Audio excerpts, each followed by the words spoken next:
5, a possibilidade da alta em impostos de herança e de imóveis com a reforma tributária provoca um aumento na procura por cartórios em Belo Horizonte.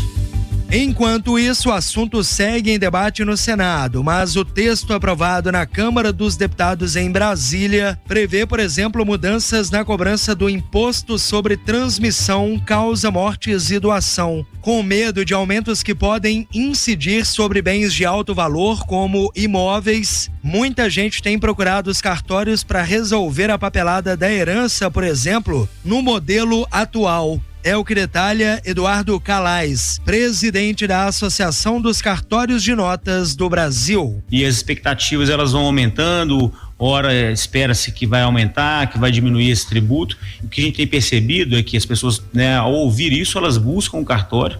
A gente tem visto aqui o aumento nessas últimas semanas aí da procura dos cidadãos querendo entender, e que a gente orienta para que antecipe, uma vez que a gente tem hoje uma realidade tributária e legislativa posta, que a gente sabe e consegue precificar, né? No Brasil a gente vive sempre um cenário de insegurança jurídica, e então a gente não sabe realmente o que vai acontecer no futuro.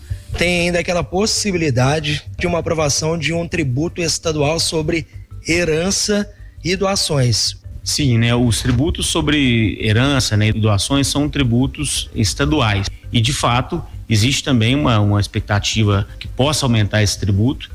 E o que a gente percebe é isso. Ao pensar, hoje aqui em Minas Gerais, por exemplo, esse tributo ele é de 5%, que já é um valor significativo, né? Quando se pensa em talvez aumentar aí para 8% ou até um valor superior a isso, o que a gente percebe é que vai dificultando o processo de transferência até de acúmulo de riqueza pelos herdeiros. Outro temor está ligado a um tributo municipal, o ITBI, que é um imposto cobrado sobre transações imobiliárias. O governo federal chegou a divulgar um comunicado negando aumento nos preços de imóveis com a reforma tributária. Porém, Cássia Ximenes, presidente do Sindicato das Empresas do Mercado Imobiliário e da Câmara do Mercado Imobiliário de Minas, entende que é preciso chegar a uma equação mais equilibrada sobre risco de prejuízos à economia do país. A reforma tributária, da maneira como está, vai atrapalhar esse ciclo da habitação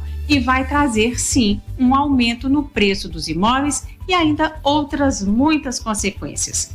O que nós queremos hoje é que agora no Senado a gente consiga neutralizar essa alíquota, trazendo para a gente uma situação de normalidade mais ou menos do que a gente paga hoje de tributos. Nós não queremos pagar menos, nós só queremos que o nosso trabalho consiga levar à população, que é um direito constitucional, que é o direito à moradia digna. A tendência é de que tenhamos, por exemplo, aumento no preço de imóveis e também nos contratos de aluguéis e, consequentemente, as pessoas tendem a ter uma dificuldade maior ali para pagar e muitas vezes não conseguem fechar um contrato oficial ali dentro da lei e acabam indo para imóveis, digamos assim, informais, inclusive em regiões que não têm a estrutura básica que está prevista, inclusive na própria Constituição. Seria isso? Exatamente. Hoje nós já temos um déficit habitacional de 7,8 milhões de unidades. Temos que pensar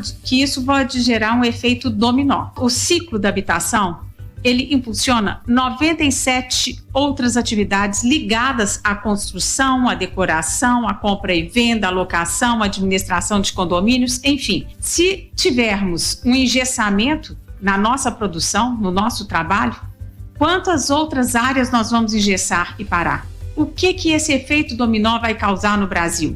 De desemprego? De paralisação na economia. O texto aprovado na Câmara dos Deputados e que está em análise no Senado prevê o início da reforma tributária de forma gradativa a partir de 2026. Repórter Júlio Vieira.